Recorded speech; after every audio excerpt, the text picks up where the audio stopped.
Welcome to the 1% Club.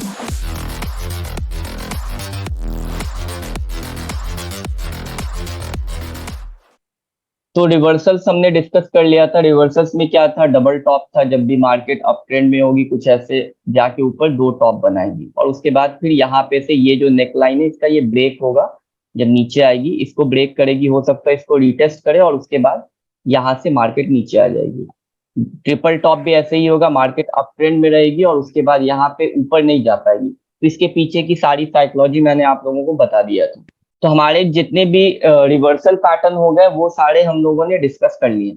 अभी कुछ continuation pattern, उसमें असेंडिंग ट्रायंगल होगा।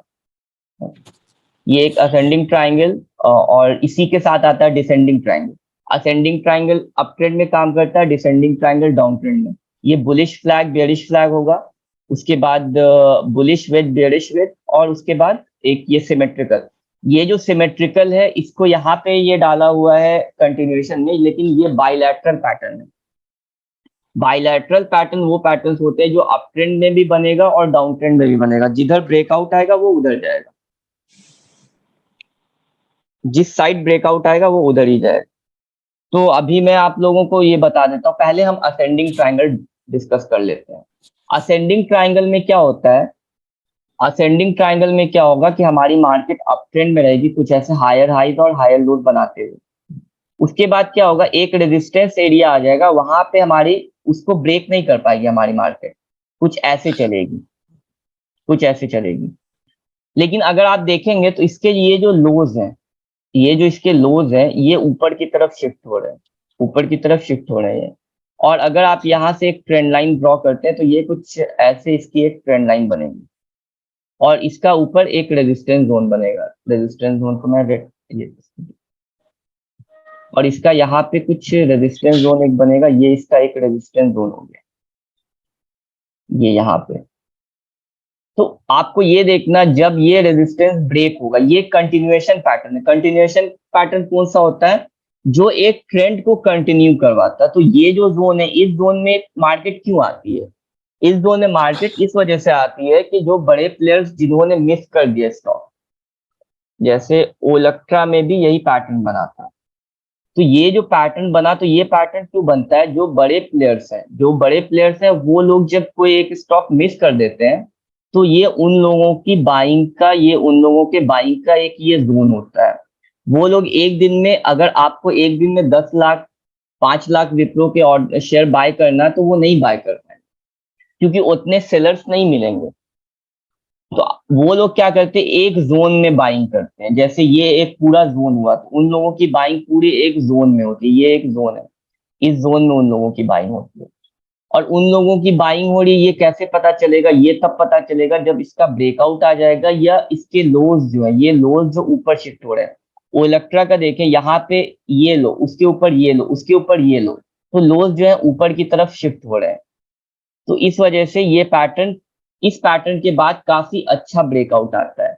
लेकिन कब आता है, जब आप इसको अच्छे से समझेंगे। आप किसी भी पैटर्न को आप असेंडिंग ट्रायंगल बना के ट्रेड करेंगे तो वो काम नहीं करेगा। यहाँ पे क्या हुआ, यहाँ पे जो बायर्स थे, ये जो बायर्स थे ये मार्केट को यहाँ से लेके गए, थोड़ा प्रॉफिट बुकिंग आई, ऊपर गया, फिर यहाँ पे आए और उसके बाद ये नीचे आके एक जोन में ट्रेड कर रहा है और इसके जो लोज हैं वो ऊपर शिफ्ट हो रहे हैं। उसके बाद ये ब्रेकआउट देगा, रिटेस्ट करेगा और फिर से वापस ऊपर जाएगा। इसमें भी हुआ है और यही पैटर्न हमारे प्रीति इंटरनेशनल में भी बना था। प्रीति इंटरनेशनल में भी सेम यही पैटर्न बना था। ये देखिए क्या हो रहा है, ये पूरा एक जोन है, तो इस जोन में मार्केट काफी टाइम स्पेंड करती है। ये प्रीति ने कितना टाइम स्पेंड किया था, अक्टूबर 2022 से जून 2023 तक का टाइम इसने स्पेंड किया था। तो आपको बाइंग कब करनी है, वो आपको बाइंग जब ये जोन ब्रेकआउट दे के रिटेस्ट करे। इसने यहाँ पे ब्रेकआउट दिया और रिटेस्ट किया और ये ऊपर गया, यहाँ पे एक स्ट्रॉन्ग रेजिस्टेंस जोन था, इस स्ट्रॉन्ग रेजिस्टेंस जोन से यहाँ पे एक सेलिंग प्रेशर आया और मार्केट नीचे आ गई। और ये कल इसने लोअर सर्किट मारा था, आज भी इसने लोअर सर्किट मारा। लेकिन जो बड़े प्लेयर्स यहाँ पे बैठे हुए हैं वो इतनी आसानी से मार्केट को नीचे आने तो देंगे नहीं। तो उन्होंने क्या किया, फिर सेकंड हाफ में 2-2:30 बजे, आज 2-2:30 बजे यहाँ पे इसका सर्किट ओपन हुआ, ये देखिए यहाँ पे ये लोअर सर्किट पे था 9:45 से यहाँ तक। उसके बाद ये 2:15 पे इसका ये सर्किट ओपन हुआ और मार्केट ऊपर चली गई। तो आज ये कितना परसेंट था, आज ये मुझे लगता है 3-4% ऊपर चला गया।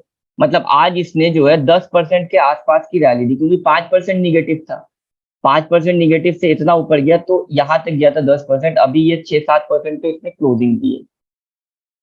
तो ये चीजें आपको ऑब्जर्व करनी है। जैसे ये असेंडिंग ट्राइंगल है वैसे ही डिसेंडिंग ट्राइंगल होगा। डिसेंडिंग ट्राइंगल में क्या होगा, डिसेंडिंग ट्राइंगल में मार्केट हमारी डाउन ट्रेंड में रहेगी, नीचे आ रही होगी, ये कुछ ऐसी नीचे आएगी।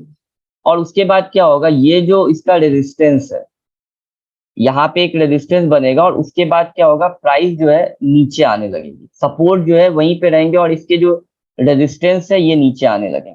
तो यहाँ पे अगर आप इसको ड्रॉ करेंगे तो ये कुछ ऐसा बनेगा, ये तो ये कुछ ऐसा बनेगा और उसके बाद यहाँ पे क्या होगा, ये जो सपोर्ट है ये ब्रेक होगा, रिटेस्ट करेगा और जो डाउन ट्रेंड है वो वापस से कंटिन्यू करेगा। ये आपका एटीजीएल में बना था कुछ टाइम पहले, अडानी का। अडानी के स्टॉक से दूर रहना है, लेकिन मैं आपको बस प्रैक्टिस के लिए बता रहा हूँ। ये यहाँ पे देखें, ये डाउन ट्रेंड में था, अगर देखें तो ये डाउन ट्रेंड में था और इसमें क्या हो रहा है, इसके जो ये रेजिस्टेंस है ये नीचे आ रहे हैं और सपोर्ट वहीं का वहीं है।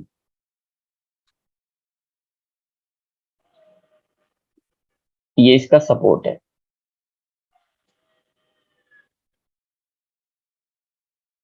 ये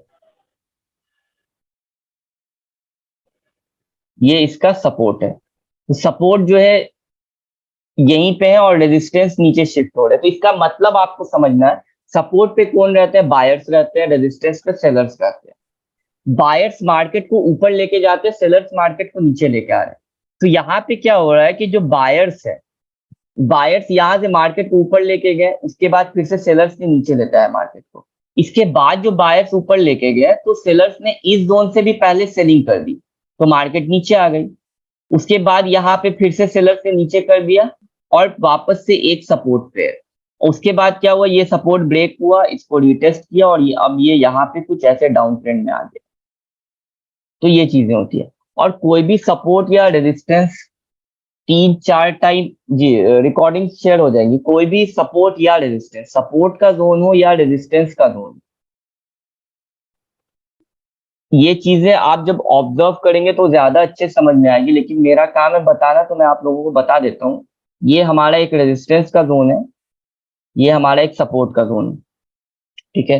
कोई भी रेजिस्टेंस ऐसे अगर यहाँ पे से मार्केट ऊपर जा रही है और ये रेजिस्टेंस है यहाँ से नीचे आ रही है, फिर इसी को हिट कर रही है, फिर इसी को हिट कर रही है, फिर इसी को हिट कर रही है, और उसके बाद एक टाइम पे ये ब्रेकआउट आ जाएगा। क्यों आएगा ब्रेकआउट, रीजन ये है कि कोई भी एक रेजिस्टेंस या सपोर्ट बार बार अगर टेस्ट होता है, बार बार अगर उस पे हिट होगा, अगर किसी दीवार पे आप बार बार हैमर से मारेंगे तो वो दीवार टूट जाएगी।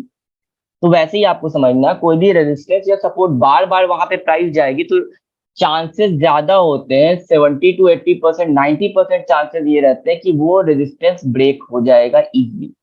और मैंने ऐसा ऑब्जर्व किया है कि कोई भी रेजिस्टेंस अगर 4 बार हिट हो जाता है, अगर 3 बार कोई रेजिस्टेंस हिट हो रहा है और फोर्थ टाइम में नहीं तो फिफ्थ टाइम में वो ज्यादातर ब्रेक कर देता है। किसी भी एक स्टॉक को अगर देखें, जैसे अगर इसको कोई रेजिस्टेंस समझ रहा होगा, अगर इस जोन को आप लोग रेजिस्टेंस समझ रहे होंगे तो ये एक रेजिस्टेंस नहीं हुआ।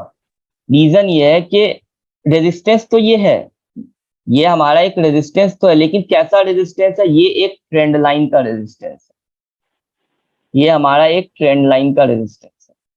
मैं बात कर रहा हूँ हॉरिजॉन्टल लाइंस का, जो हमारे ये सपोर्ट और रेजिस्टेंस पैटर्न जो ड्रॉ होते हैं उसकी मैं बात कर रहा हूँ।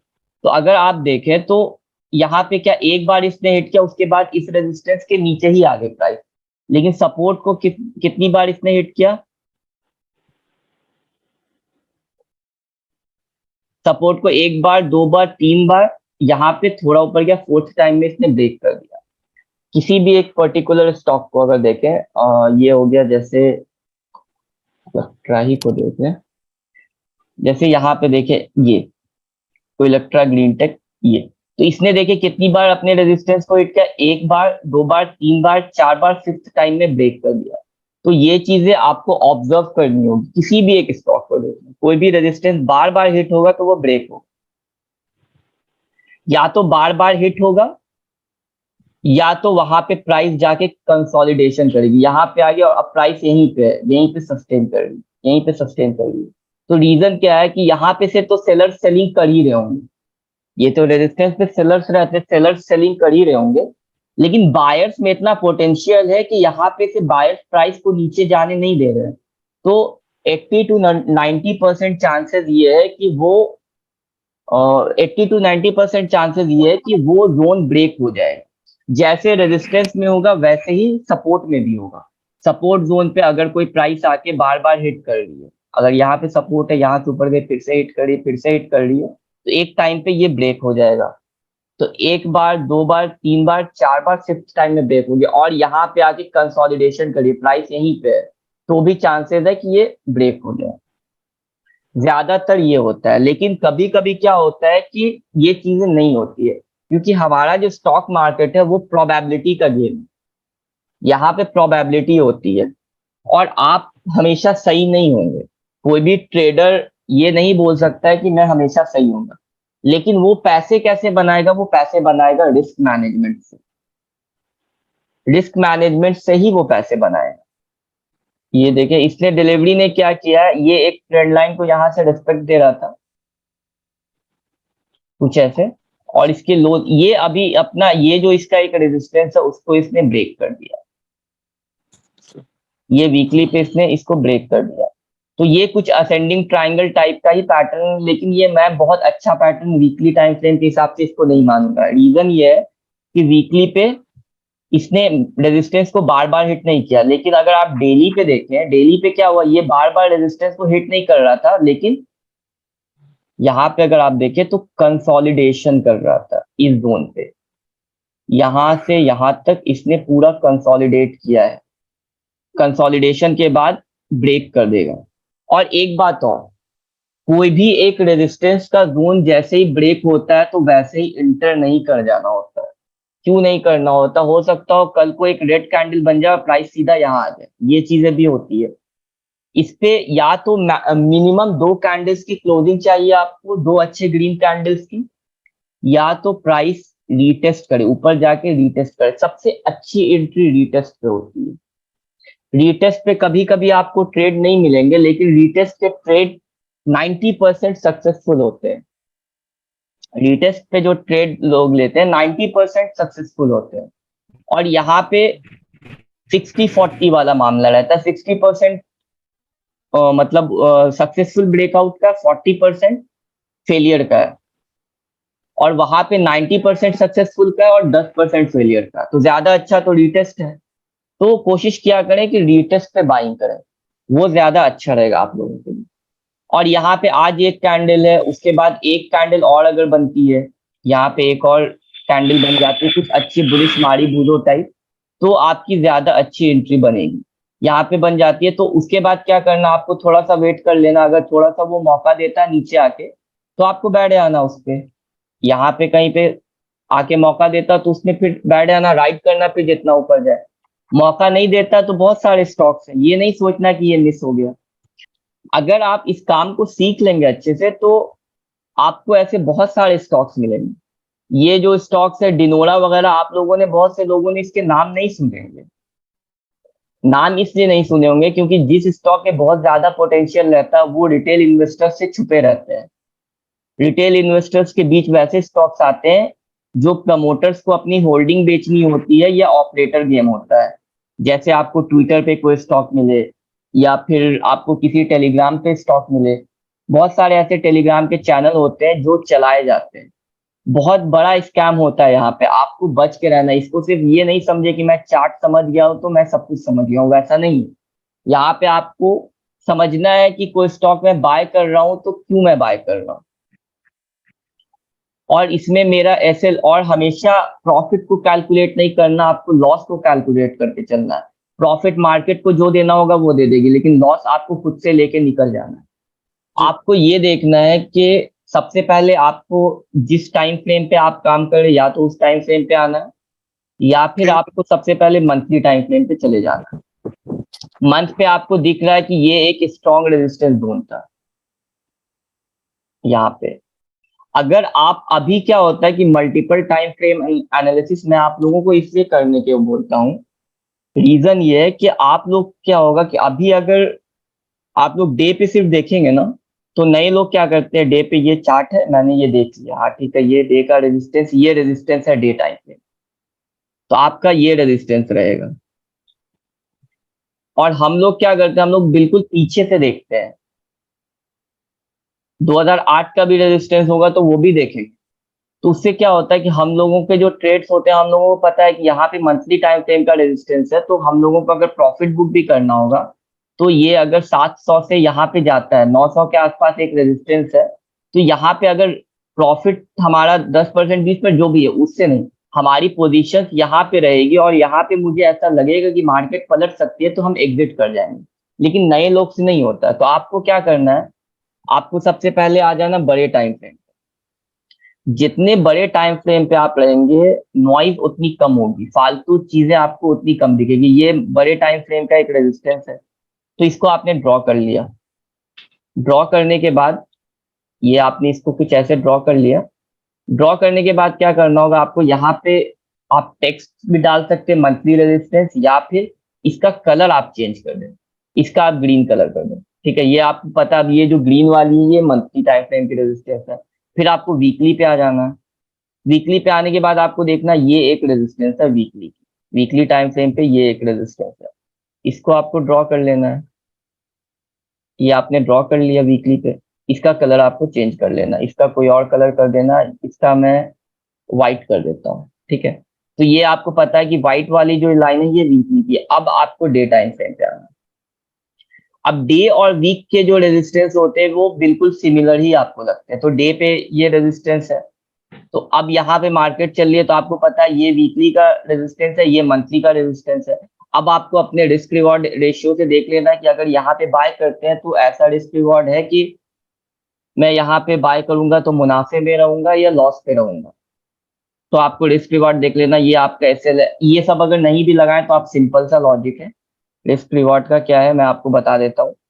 यहाँ पे कहीं पे आपने बाय किया, अब आपका एसएल यहाँ पे कितने का होगा, इस जोन के अगर नीचे रखते तो ये 700, मान लीजिए यहाँ पे आपने 750 पे बाय किया है, और 700 का आपका ये एसएल है। 700 तो बहुत बड़ा हो गया, सात ये 700 का एसएल है, तो 50 रुपया पर स्टॉक आपको लॉस हो रहा है।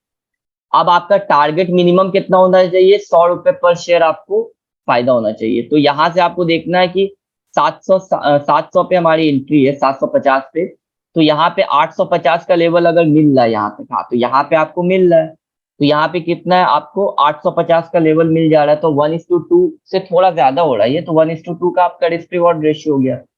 अब अगर आपका टारगेट हिट हो जाता है तो आपका, जहाँ पे आपने 10,000 लगाए हैं, तो वहां पे परसेंटेज नहीं देखना, 10,000 लगाए ओ इलेक्ट्रा के, मान लीजिए 10,000 में 1,000 का शेयर है, 10 शेयर है फॉर एग्जाम्पल, जिस टाइम यहाँ पे था, और आपको पर शेयर फायदा हो रहा है 50 रुपए का, 100 रुपए का, तो आपको 10 शेयर पे कितना हो गया, 1,000 रुपए का फायदा हो गया। और यहाँ पे लॉस हो रहा है 50 रुपए का, तो आपको मतलब पर शेयर आपको 100 का हो रहा है, तो टोटल 10,000 आपने लगाया, तो 10% आपको 1,000 का फायदा हो गया। और यहाँ पे आपको पर शेयर अगर आपको 50 का लॉस हो रहा है, तो आपने 10 शेयर अगर आपने लिए है, तो लॉस कितने का होगा, 500 का होगा। 500 का लॉस हो रहा है, 1,000 का प्रॉफिट हो रहा है, तो वो ठीक है। लेकिन अगर यही रेजिस्टेंस कुछ ऐसे रहता है यहाँ पे बिल्कुल, तो यहाँ पे लेने का कोई सेंस नहीं बनता, भले ही वो आज 5,000 पे भी रहे, लेकिन यहाँ पे एक अच्छी एंट्री नहीं थी। इस चीजों को हम लोगों को समझना है, ये जो चीजें इनको समझना है। मार्केट में आप सरवाइव सिर्फ और सिर्फ रिस्क मैनेजमेंट पे ही कर पाएंगे। आपकी टेक्निकल स्किल कितनी भी अच्छी है, अगर आपको पैसे कमाने नहीं आते हैं, पैसे बचाने नहीं आते हैं, तो फिर फायदा नहीं। एक बंदा अगर महीने के 2 लाख कमा रहा है और वो 1.5 लाख खर्चा कर दे रहा है, तो 50,000 वो बचा रहा है महीने के। और दूसरा बंदा वो 1 लाख कमा रहा है लेकिन 40,000 में अपना गुजारा करके 60,000 बचा रहा है, तो फायदे में कौन है, फायदे में तो 1 लाख वाला है ना, कि वो 60,000 सेव कर ले रहा मंथली। और उधर वो 1.5 लाख खर्चा कर देता, 50,000 कर रहा, तो वैसे हम लोगों को सोचना है। मनी मैनेजमेंट बहुत जरूरी है समझना। मनी मैनेजमेंट नहीं समझेंगे, आप कितने भी अच्छे ट्रेडर हैं, आपके 9 ट्रेड में भी प्रॉफिट होंगे और मनी मैनेजमेंट नहीं आता, वो एक ट्रेड का जो लॉस होगा ना, वो आपका सारा प्रॉफिट वाइप कर देगा। तो ये सारे पैटर्न्स हमारे 2 पैटर्न हो गए। अभी क्या है कि कुछ होते फ्लैग पैटर्न।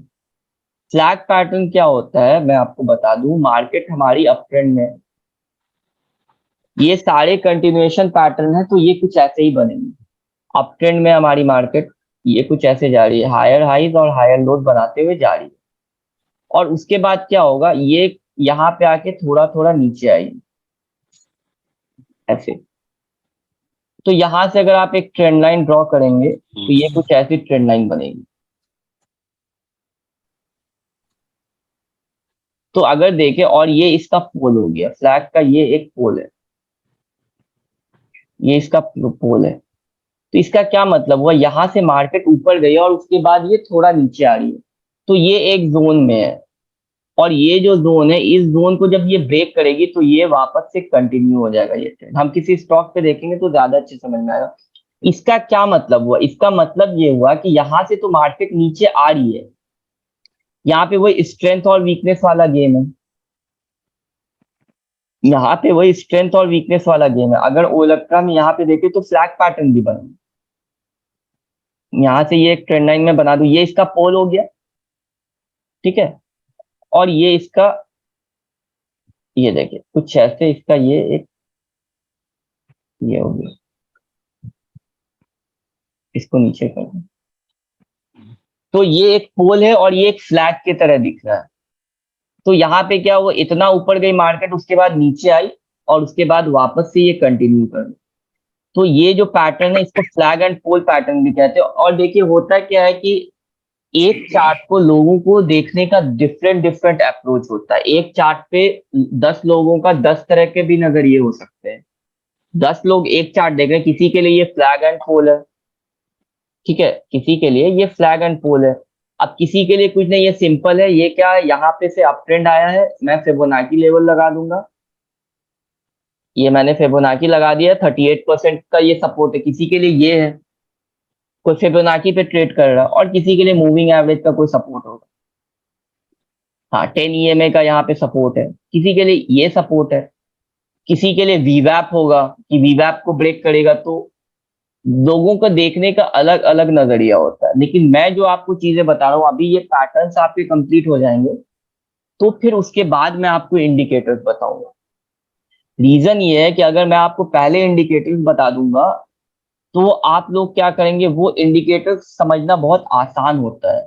तो आप लोग क्या करेंगे, जितने यहाँ पे 70 लोग हैं ना, 70 के 70 लोग इंडिकेटर्स लगाएंगे और देखेंगे RSI यहाँ चला गया तो मैं बाय कर लूंगा, MACD का ये क्रॉस ओवर आ गया तो मैं बाय कर लूंगा, ठीक है, मूविंग एवरेज का ये सपोर्ट ले रहा तो मैं बाय कर लूंगा। नहीं, वैसे बाय नहीं करना, हमें बाइंग ऐसी करनी है कि सारी चीजें सपोर्ट करे। अगर प्राइस ऊपर जाने का बोल ली है तो इंडिकेटर्स उसके बाद बोलेंगे, या फिर फिबोनाची रिट्रेसमेंट जो है वो उस पे बनेगा और वहां पे कोई बुलिश कैंडल बनेगी। तो सारी चीजें प्राइस से ही चलती है। अगर प्राइस आपको नहीं समझ में आएगा तो सिर्फ इंडिकेटर्स के भरोसे आप ट्रेड नहीं कर पाएंगे। जितने लोग भी यहाँ पे बड़े ट्रेडर्स हैं, जो लोग बॉलिंजर बैंड यूज करते हो या मूविंग एवरेज यूज करते हो, या मेरे चार्ट पे RSI लगा, मैं RSI यूज करता हूँ, जितने लोग जो भी यूज करते हैं, लेकिन वो सारे लोग इंडिकेटर्स से पहले प्राइस जानते हैं। प्राइस क्या बोली है वो लोग ये समझते हैं। तो प्राइस सीखना कंपलसरी है अगर मार्केट में सरवाइव करना। एक बात, दूसरी बात ये है, आप सिंपल, आपको किसको फॉलो करना, बड़े प्लेयर्स को। बड़े प्लेयर्स कौन हो गए, बड़े कोई इंस्टीट्यूशन हो गए, कोई बैंक हो गया, कोई इंडिविजुअल बड़ा खिलाड़ी हो गया। तो वो लोग, आपको लगता है कोई बैंक कभी एक MACD क्रॉसओवर पे ट्रेड लेगा? कोई नहीं लेगा। उन लोगों को मल्टीपल कंफर्मेशन चाहिए होता है। तो ये चीजें आपको समझनी होंगी। और हाँ, किसी भी स्टॉक में अभी आप लोग नए हैं तो इस पे आप लोग आ जाए, निर्मल बैंक एक ये वेबसाइट है, इस पे आ जाना है, निर्मल बैंक, यहाँ पे आपको आ जाना है। और यहाँ पे आपको कुछ ये सर्च नहीं करना है FIs ने बाय किया। देखिए एक बात मैं आप लोगों को ये क्लियर कर दूं, हो सकता है बहुत लोग एग्री नहीं करें मेरी बात से, हो सकता है ऐसा भी, लेकिन ये फैक्ट है, मार्केट में जो आपके पास न्यूज आती है, चाहे आप वो सीएनबीसी पे देख रहे हो या कहीं भी देख रहे हो, जो न्यूज आती है तो वहां पे गेम पहले सेट हो चुका होता है। कभी भी सीएनबीसी देखे या एनडीटीवी प्रॉफिट देखे या कुछ भी देखे, वहां पे क्या होता है, वहां पे आप लोगों को 10 स्टॉक बता दिए जाते हैं, इसमें से 7 नहीं चलते हैं, 3 चलते हैं। जो 3 स्टॉक चलते हैं वो अगले दिन वही, हमने ये बताया था ये आज 10% ऊपर है, हमने ये बताया था ये आज 20% ऊपर है, और ये आज 5% ऊपर है। जो 7 नहीं चले उससे बात नहीं होती है। तो हमारे पास जो भी न्यूज आती है वो पुरानी आती है, 90% न्यूज जो है वो पुरानी आती है। तो न्यूज से और ये सब डेटा से आपको थोड़ा अलग होके सोचना है। अगर न्यूज पे ही लोग ट्रेड कर लेते तो हर कोई पैसा कमा लेता सिर्फ सीएनबीसी देख के। समझ रहे सही हैं कह ना? रहे हैं, सही कह रहे हैं लोग। ठीक है, ये आपको निर्मल बैंक सॉफ्टवेयर पे आ जाना है। निर्मल बैंक सॉफ्टवेयर पे आके जो भी स्टॉक आपको अच्छा लग रहा है, ये बिगनर्स के लिए जो लोग नए हैं, निर्मल बैंक सॉफ्टवेयर पे आके जो भी स्टॉक अच्छा लग रहा है वो आपको सर्च कर लेना। जैसे मैंने यहाँ पे ओलेक्ट्रा ग्रीनटेक शेयर किया। उसके बाद यहाँ पे आपको कुछ नहीं देखना, ये बल्क डील वील ये सब नहीं देखनी है, आपको डिलीवरेबल वॉल्यूम देखना और नीचे आ जाना। तो यहाँ पे आपको जब भी वॉल्यूम, आपको अभी इसमें क्या है कि वॉल्यूम आपको 3 जुलाई से देखिए बहुत ज्यादा वॉल्यूम नहीं दिख रहा था, 14-20%, 40% ऐसा कुछ दिख रहा था। तो इसका ये मतलब है यहाँ पे आपको एक अंदाजा मिलेगा, हाँ ठीक है ये ऊपर जा रहा है, लेकिन कोई इंडिविजुअल बड़ा प्लेयर इसमें है, लेकिन कोई बहुत बड़ी एफ या कोई बहुत बड़ी कंपनी इसके पीछे नहीं। क्योंकि बड़ी कंपनी जब आती है ना तो आपका वॉल्यूम जो है ना वो 90%, ये जो डिलीवरेबल वॉल्यूम रहता है ये 90-80%, 70% ऐसा कुछ रहता है। तो इससे भी आपको समझ में आ जाता है कि एफ है या नहीं। और एक दिन के वॉल्यूम से कोई नहीं बोल सकता कि कोई एफ का ऑर्डर है या डी का ऑर्डर है। वो आपको एक जोन रहेगा, वो जोन ब्रेक होने के बाद होता है कि इसका इसके साथ कोलैब हुआ, इसका इसके साथ मर्ज हुआ, जब स्टॉक ऊपर चला जाता है, क्योंकि रिटेल इन्वेस्टर तब खरीदते हैं और वो नीचे आता है। पंप एंड डंप स्कीम होती है यहाँ पे।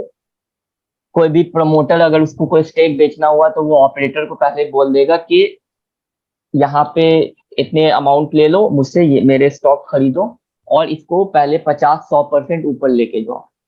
जो चीजें मैंने ऑब्जर्व की है, मैंने रिसर्च की है, वही मैं बता रहा हूँ, और मैंने बहुत इस पे रिसर्च किया। तो वो जो स्टॉक है वो पहले ऑपरेटर उसको ऊपर लेके जाए और बाइंग करेगा। उसके बाद क्या होता है, ये जो आपको बहुत सारे टेलीग्राम के चैनल दिखते हैं, बहुत सारे यूट्यूब इन्फ्लुएंसर, इंस्टाग्राम इन्फ्लुएंसर जो इस फील्ड में, उन लोगों को पैसे दिए जाते हैं कि इस स्टॉक को रिकमेंड करो। बहुत सारे आर्टिकल्स, न्यूज, आपको जो लोग स्टॉक सर्च करते होंगे उनके गूगल क्रोम पे नोटिफिकेशन भी आता होगा इस कंपनी का इसके साथ मर्जर हुआ है। तो वहां पे पैसे दिए जाते हैं कि बताने के लिए ये प्रीवियस इतना रिटर्न दे चुकी है और अभी ये 5x यहाँ से हो सकता है 3 से 4 महीने में। तो वो स्टॉक रिटेल इन्वेस्टर के पास आ जाते हैं। तो 50 के स्टॉक पहले वो 100 पे लेके गए, ठीक है, 100 पे लेके गए। उसके बाद क्या उन लोगों के पास क्या प्रॉब्लम होती है, उन लोगों के पास प्रॉब्लम होती है लिक्विडिटी की, खरीदने वाले लोग नहीं रहते हैं। तो रिटेलर्स उसके बाद उस पर इंटर करते हैं और रिटेलर्स माल खरीदते जाते हैं, वो बेचते जाते हैं। तो अपने जितने भी स्टॉक हैं वो लोग रिटेलर्स को चिपका देते हैं, उसके बाद निकल जाता है। तो जो स्टॉक 100%, 200% चलता है वो 500% फिर नीचे आ जाता है। तो फंसता कौन है? Retail investors. मार्केट में हमेशा रिटेल ही इन्वेस्टर्स फंसते हैं। तो आपको रिटेल इन्वेस्टर की जो सोच होती है उससे हट के सोचना होगा। और कुछ यूट्यूब चैनल्स मैं आपको बता दूं, किसी भी चैनल से आपको टेक्निकल स्किल नहीं सीखनी है, आपको माइंडसेट सीखना है। तो कुछ ऐसे चैनल्स हैं, जैसे एक इन्वेस्टोग्राफर है, वो हो गया। तो उसके जो पॉडकास्ट होते हैं, जो बड़े बड़े जो ट्रेडर्स हैं, जैसे मुकुल अग्रवाल, या फिर ये आपका क्या नाम है उसका, अभिषेक कर है, तो उन लोगों के पॉडकास्ट देखें जो पुराने खिलाड़ी हैं, जो मार्केट में 10 साल 20 साल से है ना। तो उन लोगों के साथ क्या, वो लोग मार्केट में बहुत कुछ देख चुके हैं, और उन लोगों की बातों को सीरियसली लिया करें। पॉडकास्ट में जो भी बंदा अपना एक्सपीरियंस शेयर करता है वो ऐसे ही नहीं शेयर करता है। जिसने 100 करोड़ 200 करोड़ बना लिए हैं वो ऐसे ही नहीं बनाया उसने। वो मार्केट में बहुत कुछ जानता है। तो उन लोगों को फॉलो किया करें। ये जो फालतू लोग हैं जो 4 कैंडल्स बता के आपको ये हैमर है डोजी बनी तो सेल कर देना, हैमर बनी तो बाय कर लेना है, ये सब याद करके आप पैसे नहीं बना पाएंगे। ठीक है, तो इसका ख्याल आप लोगों को रखना है और खुद को ऐसा बनाए कि, और यहाँ पे एक चीज और, ग्रीड और फियर का गेम है, लालच बिल्कुल नहीं करना है। अगर कोई स्टॉक आपको लग रहा है कि ये ऊपर जाएगा तो आप लोग क्या करते हैं, तुरंत प्रॉफिट कैलकुलेट करने लगते हैं, इसमें इतना प्रॉफिट होगा, ठीक है इसमें 1 लाख रुपए डाल देते हैं, और ये नहीं देखते हैं कि लॉस कितना होगा। तो वहां पे क्या हो जाता है कि ग्रीड की वजह से आप लोग बड़ा लॉस करके निकल जाते हैं। तो उन चीजों पे आपको ध्यान देना है। ठीक है, तो ये हमारा बुलिश फ्लैग हो गया। अब वैसे ही आपका बेयरिश फ्लैग रहेगा। देखें यहाँ पे भी वही बुलिश फ्लैग टाइप का ही बना। और दूसरी बात ये है कि कोई भी पैटर्न आपको परफेक्टली नहीं दिखेगा, ये भी आप जान लीजिए। यहाँ पे कुछ ऐसे और ये यहाँ से कुछ ऐसे, तो ये भी एक फ्लैग टाइप का ही पैटर्न अगर आप लोग देखें तो। और ये इसकी पोल हो गई, ये इसकी पोल हो गई, तो ये बुलिश फ्लैग हो गया। अब ये बहुत से लोग क्या करते हैं, यहाँ से ये तो बहुत बड़ा ब्रेकआउट है कि वीकली पे आपने बना लिया इसको, डेली पे आपको एंट्री देखनी है, तो इसने तो एंट्री ही नहीं दी है, सीधा गैप अप ओपन हुआ, तो कोई मसला नहीं है, मौका मिला तो बैठेंगे, नहीं मिला तो छोड़ देंगे। तो यहाँ पे इसने मौका ही नहीं दिया, लेकिन ये बुलिश फ्लैग है। तो बेयरिश फ्लैग कैसा होगा, किसी को कोई डाउट है बुलिश फ्लैग पे? इनवर्स रहेगा ना? जी, इसका उल्टा रहेगा। तो उल्टा रहेगा तो सबसे पहले वो किस ट्रेंड में बनेगा? अपर यानी डाउन ट्रेंड आएगा, डाउन ट्रेंड। डबल पोल बनाएगा। ये डाउन ट्रेंड में आएगा, ये कुछ ऐसे रहेगा, डाउन ट्रेंड में रहेगा, और उसके बाद थोड़ा थोड़ा ये ऊपर जाएगा, कुछ ऐसे, तो थोड़ा एडजस्ट कर, ये कुछ ऐसा, और ये इसकी पोल हो गई। उसके बाद क्या होगा, जैसे ही ये नीचे आएगा, जैसे ही ये ब्रेक होगा, फिर से वापस से ट्रेंड कंटिन्यू करेगा। और कभी कभी क्या होगा कि कंटिन्यूएशन पैटर्न में रिवर्सल हो जाएगा, कंटिन्यूएशन पैटर्न में रिवर्सल हो जाएगा। ये बेयरिश फ्लैग बना रहा है, लेकिन क्या होगा कि यहाँ से इसने ऊपर की तरफ ब्रेकआउट दिया, तो ऊपर की तरफ ब्रेकआउट दिया तो वापस से फिर रिवर्सल होगा। ये चीजें भी होती है मार्केट में। यहाँ पे मैं, और ये कम होता है लेकिन ऐसा होता है। देखिए यहाँ पे इसने फिर से ये बुलिश फ्लैग ही बनाया था, यहाँ से देखे ये। और एक बात और, बुलिश फ्लैग या बेरिश फ्लैग, जो ये पोल है, पोल का अगर 50% से ज्यादा बॉडी रिट्रेसमेंट के टाइम कवर कर रही है मार्केट, तो आपको ये समझ जाना है कि यहाँ पे ये फ्लैग काम करे नहीं करे, लेकिन हमें दूर रहना है, कि ज्यादा चांसेस ये होता है कि ये पैटर्न फेल हो जाए। तो ये भी देखे, ये भी फ्लैग बना कुछ ऐसे। कभी कभी क्या होगा कि फ्लैग कैसा बनेगा, कभी कभी ऐसा भी होगा कि बुलिश फ्लैग कुछ ऐसा बन जाएगा, ये अप ट्रेंड में है और यहाँ पे कुछ ऐसे साइडवेज रहेगा। तो आप लोगों से कुछ मिस इसलिए नहीं होगा क्योंकि मैंने आप लोगों को सब चीजें बता दी। इसको बहुत से लोग इसको बोलेंगे ये बुलिश फ्लैग है, ठीक है, जो बुलिश फ्लैग बोले हैं उनके लिए बुलिश फ्लैग है, हमारे लिए कंसोलिडेशन है। अब जिस साइड ब्रेकआउट आएगा उस साइड हम लोगों को ट्रेड करना है। सबसे इंपॉर्टेंट चीज है यहाँ पे ट्रेंड लाइन। ट्रेंड लाइन की जितनी ज्यादा प्रैक्टिस करेंगे, चार्ट पैटर्न हो या कोई भी पैटर्न हो, उतना अच्छे से आपको समझ में आएगा। के सॉल्व में भी वही हुआ। अब इसको बहुत से लोग क्या बोलेंगे, ये बुलिश फ्लैग है, बहुत से लोग बोलेंगे कंसोलिडेशन, कुछ भी रहे, हम लोगों को बस समझना है कि बायर सेलर्स का क्या यहाँ पे चल रहा है। यहाँ पे क्या हुआ कि सेलर्स काफी ज्यादा कमजोर थे। यहाँ पे क्यों कमजोर थे, आप लोगों को समझ में आ गया होगा जो लोग कैंडल जानते हैं। ये देखिए यहाँ पे से कितनी बड़ी विक बनी है, और ये एक जोन में वीकली पे अगर हम देखें, डे पे अब आ जाते हैं, तो ये कंसोलिडेशन यहाँ पे देखिए, एक बार, दो बार, तीन बार, चौथी बार ने इसने तो ब्रेक कर दिया, तो इस जोन में ट्रेड कर रहा था। तो जो जैसा मैंने बोला, कोई भी रेजिस्टेंस जोन 3-4 बार लगातार हिट हो जाए तो उसका ज्यादा चांसेस होता है उसके ब्रेक हो जाने। तो ये चीजें आपको ऑब्जर्व करनी है। ये केसॉल का ये तो डेली चार्ट हो गया। अब आप 1 आवर के 1 घंटे का भी लगा, 1 घंटे का। 1 घंटे के चार्ट पर अगर आप देखें तो ये अभी इसमें एंट्री आपकी नहीं बनेगी। क्यों नहीं बनेगी, क्योंकि यहां से देखें, एक ये ट्रेंड लाइन है,